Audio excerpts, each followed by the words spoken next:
South India shopping mall, the wedding మంత్ర, సరికొత్త wedding collection, south India shopping mall.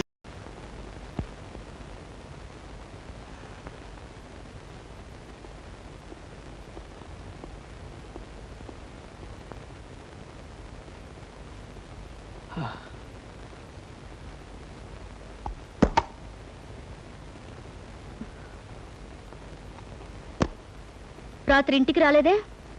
ఒక ముఖ్యమైన పనుండి రాలేదు. ఆఫీస్కి ఫోన్ చేశాను, 6ంటికి వెళ్ళిపోయారట. ఎక్కడికి వెళ్ళారు? నన్నేమీ అడక్కు, నేనేమీ చెప్పలేను. రాత్రి తెల్లవారులు మీకోసం 1000 కళ్ళతో కోటి ఆశలతో ఎదురు చూసిన భార్యని మీరు ఎక్కడికి వెళ్ళారో అని అడిగే హక్కు లేదంటారా? ఇప్పుడు హక్కులు అధికారాల ప్రసక్తి అనవసరం. నువ్వు ఎదురు చూస్తుంటావని తెలుసు, బాధపడతావని తెలుసు, కానీ చెప్పలేని కొన్ని కారణాల వల్ల నేను రాలేకపోయాను. నన్ను క్షమించు. రాత్రంతా ఇంటికి రాని మగాడు భార్యకి నిజం చెప్పలేకపోయాడంటే అందుకొక్కటే కారణం ఉంటుందని భార్య తెలుసుకోగలదండి. అంటే ఏమిటి నువ్వు అనేది? కట్టుకున్న దానికి వస్తానని మాట తప్పి మీరు చేసిన పని మరో ఆడదాని దగ్గరికి వెళ్ళడమే. సీత, తొందరపడి పొరపాటుగా నిందలు వేకు. నేను నువ్వు అనుకున్న తప్పు మాత్రం చేయలేదు. నా మాట నమ్ము. అని అబద్ధం చెప్పి నిజమని నమ్మమంటే నేను ఎలా నమ్ముతానండి? సీత, నేను చెప్పేది అబద్ధం కాదు. మరి నిజమేమిటో చెప్పండి. నిజమేమిటో చెప్పే పరిస్థితిలో నేను లేను. నిజమేమిటో ఎలా చెప్తారు, ఎందుకు చెప్తారు? సొమ్ము కోసం ఆశపడే బజారు మనిషితో రాత్రంతా కులుకొచ్చిన భర్త భార్య దగ్గర నిజం ఎందుకు చెప్తాడండి? అబద్ధమే చెప్తాడు.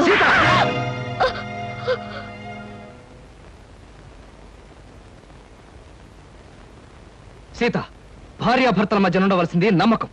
భర్త మాట భార్య, భార్య మాట భర్త నమ్మలేని రోజున వాళ్ళ మధ్య ఉన్న బంధం తెగిపోతుంది. నమ్మకం అనేది నిజం చెప్పే మనుషుల మీద ఉంటుంది కానీ అబద్ధం చెప్పే మనిషి మీద కాదండి. అబద్ధం అనే పునాదుల మీద కట్టుకున్న మన సంసారం అనే భవంతిని మరో పెద్ద అబద్ధం చెప్పి కూల్చి పారేసింది మీరేనండి. అత్తయ్య, మీరే చెప్పండి. రాత్రి వస్తానని చెప్పిన ఆయన కోసం కంటి మీద కులుకు లేకుండా ఎదురు చూసింది నేను ఎందుకు రాలేకపోయారని అడగడం తప్ప? లేదమ్మా, నీ తప్పేం లేదు. ఏరా, కారణం చెప్పలేనంత రాతకార్యం ఏం చేస్తావు? రాత్రి అమ్మాయి అడిగిందని కొట్టడానికి నీకు చేతులు ఎలా వచ్చాయరా? ఒళ్ళు పొగరెక్కితే తల్లాన్ని తల్లడానికి చేతులు కళ్ళు అన్నీ వస్తారా? రాత్రంతా అడ్డమైన తిరుగుళ్ళు తిరిగి అమ్మాయి ప్రశ్న అడిగిందని విరుచుపడతారా భ్రష్టుడా? నాన్న, నువ్వు రాకపోవడానికి సవ్యమైన కారణం అంటూ ఉంటే అదేమిటో చెప్పరా? చెప్పు. ఇతన్ని నిలదీసి అడిగినంత మాత్రాన్ని ఎలా చెప్పగలరు సార్? ఎవయా నైట్ జాలియా? నిద్రలేని మొహం చూస్తుంటే తెలియడం లేదు. రాత్రంతా బ్రహ్మాండంగా గడుపుంటాడు. వ్యధవేషాలు వేసిన చాలక నీ తప్పుని కప్పించుకోవడానికి అడ్డం. అవకాశం దొరికింది కదా అని కాకులాగా అందరూ నన్ను పొడుచుకు తినాలని చూడకండి. మీకేం తెలుసని మాట్లాడుతున్నారు? పెళ్ళైన దగ్గర నుంచి నాలో నేను ఎంత ఆవేదన అనుభవిస్తున్నాను మీలో ఎవరికైనా తెలుసా? పేరుకు మాత్రం ఈవిడ పెళ్ళంగా ఉన్నా, పడగదిలో మా ఇద్దరి మధ్య ఏ విధమైన సంబంధం లేకపోయినా అందరి ముందు ఆనందంగా ఉండటానికి, నటించడానికి నాలో నేను ఎంత నరకం అనుభవిస్తున్నానో మీలో ఎవరికైనా తెలుసా? కట్టుకున్న ఆడది పట్టుదలతో ఈ రోజు వరకు నన్ను ముట్టుకోలేదన్న విషయం మీకు తెలుసా?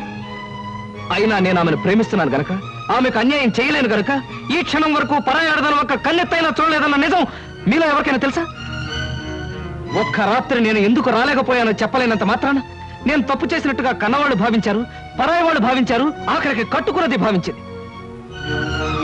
మగాడిగా నా ఓర్పుకో హద్దుంటుంది, మనిషిగా నా సహనానికి ఓ పరిధి ఉంటుంది. ఈ రోజు నా వాళ్ళు అనుకునే వాళ్ళంతా నన్ను వేలెత్తి చూపించారు. నా ఓర్పు చచ్చిపోయింది, నా సహనం నశించిపోయింది. సీత, ప్రేమ అనే బంధం తెగిపోయాక, మగవాడన్నవాడు తెగించాక ఏం చేస్తాడో, ఎలా మారిపోతాడో ఇక నుంచి నీకే తెలుస్తుంది. నీకే కాదు, నన్ను అన్యాయంగా ఆడిపోసుకున్న అందరికీ కూడా నేను మారిపోతే ఏమవుతానో చూపిస్తాను. వస్తాను.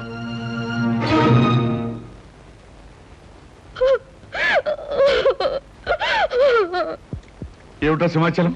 నువ్వు చెప్పేది నిజమా? అవును బాబు, అమ్మాయి గారు మిగతా వాళ్ళు చేసిన గొడవకి కృష్ణబాబు మనసు విరిగిపోయింది. ఇంట్లోంచి వెళ్ళిపోయారు బాబు. తొందరపడి అమ్మాయి తప్పు చేసిందిరా.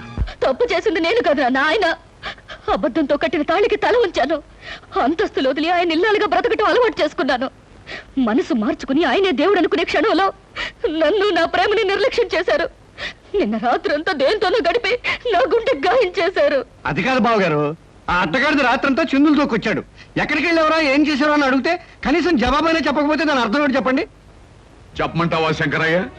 అలా నీ కొడుకు వెళ్ళిపోయాడు అంటే అతను మహానుభావుడయ్యా, మహోన్నతుడని అర్థమయ్యా. నాన్న, ఏమిటి మీరు అనేది? అవునమ్మా, అతను చిన్నవాడైనా చేతులెత్తి దండం పెట్టవలసినంత పెద్ద మనసు గలవాడమ్మా. పెళ్ళం ఇంట్లో కాచు కూర్చుంటే రాత్రంతా అడ్డమైన తిరుగుకొచ్చిన మనిషి. చాలే ఆపవే. తొందరపడి నిందలు వేసి కాపురాలో నిప్పులు పోసుకునేది నీలాంటి ఆడవాళ్ళనే. రాత్రంతా అతను ఎక్కడ గడిపాడు అనుకున్నావు? నీ తండ్రికి గుడ్డు జబ్బొచ్చి చావు బతుకుల్లో మంచం పడితే తెల్లవాళ్ళు నిద్రాహారం లేకుండా సేవలు చేస్తూ గడిపాడే. మరి నాకు ఆ విషయం ఆయన ఎందుకు చెప్పలేదు? నిజం నీకు తెలిస్తే నువ్వెక్కడ కంగారు పడి కన్నీరు పెట్టుకుంటావునని చెప్పొద్దని అతని దగ్గర మాట తీసుకున్నాను. నాకిచ్చిన మాట కోసం మీరు నానా మాట్లాడినా అతను నిజాన్ని బయట పెట్టలేదు. ఇప్పటికైనా అర్థమైందా అతను ఎలాంటి మనిషి? సీత, నీ అహంకారాన్ని అహంభావాన్ని భరిస్తూ నీ పంతాన్ని పట్టుదలని సహిస్తూ ఇంతకాలం నువ్వు ఏ సుఖం అందించకపోయినా నిన్నే తన గుండెల్లో పెట్టు దాచుకున్న అతన్ని నువ్వు నిందించడం చాలా ఘోరం, నేరం. నా కూతురికి బుద్ధి లేకపోవచ్చు, మీ అందరి బుద్ధి ఏమైందయ్యా? మీలో ఎవరు కుటుంబాన్ని పట్టించుకోక రూపాయి సంపాదించక మీ ఇష్టం చెట్టు తిరుగుతుంటే మీ అందరికీ ఇంత తిండి పెట్టిన మనిషి అయ్యి అతను. కన్నవారి కోసం ఎండనక వాననక కష్టపడ్డ మనిషి అయ్యి అతను. అలాంటి మనిషిని గురించి నిజం తెలుసుకోక అవమానించడానికి మీకు బుద్ధి ఉండద్దు. సీత, తెగే వరకు దేన్ని లాక్కూడదమ్మా. తెగించే వరకు ఏ మనిషిని బాధ పెట్టకూడదు. నిజంగా తప్పు చేసిన భర్తలను సైతం క్షమించగలిగే గొప్ప మనసు ఉండాలమ్మా భార్యలకి. అంతేగాని ప్రతి చిన్న తప్పుకి పెద్దగా గొడవ చేసుకుంటే ఈ లోకంలో ఏ కాపురం నిలబడలేదు తల్లి, ఏ కాపురం నిలబడలేదు. నా తప్పేమిటో నాకు అర్థమైంది నాన్న, ఇప్పుడే అర్థమైంది. అమ్మాయి గారు కొంప మునిగిపోయింది. ఏమిటయ్యా, ఏం జరిగింది? ఏం జరిగిందో చెప్పవయ్యా. కృష్ణబాబు ఆ టైపిస్ట్ పిల్లింట్లో మకాం పెట్టారట. ఆమె పెళ్లి కూడా చేసుకుంటా. లేదు, అలా జరగడానికి వీల్లేదు నాన్న. ఆయనకి ఇప్పుడే నేను ఫోన్ చేసి మాట్లాడతాను. నా తప్పులన్నీ మన్నించమని, అవసరమైతే ఏ శిక్షణ విధించమని కోరుతాను. ఆయన నేను దక్కించుకుంటాను, ఆయన దక్కించుకుంటాను.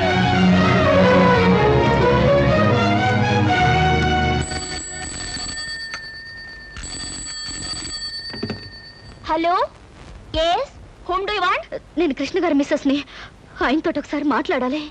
సారీ, ఆయన బిజీగా ఉన్నారు, ఇప్పుడు మాట్లాడడానికి వీలుండదు. ప్లీజ్, చాలా ముఖ్యమైన విషయం, ఆయనతోనే మాట్లాడాలి. ఆయన మీరెవరా? నేను ఆయన పర్సనల్ సెక్రటరీని. మీతో మాట్లాడడానికి వారికి ఖాళీ లేదట, ఆయనే చెప్పమన్నారు.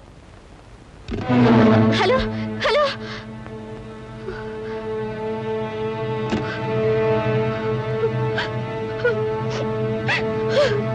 నువ్వేం బాధపడకు, అబ్బాయి తప్పకుండా వచ్చేస్తాడు.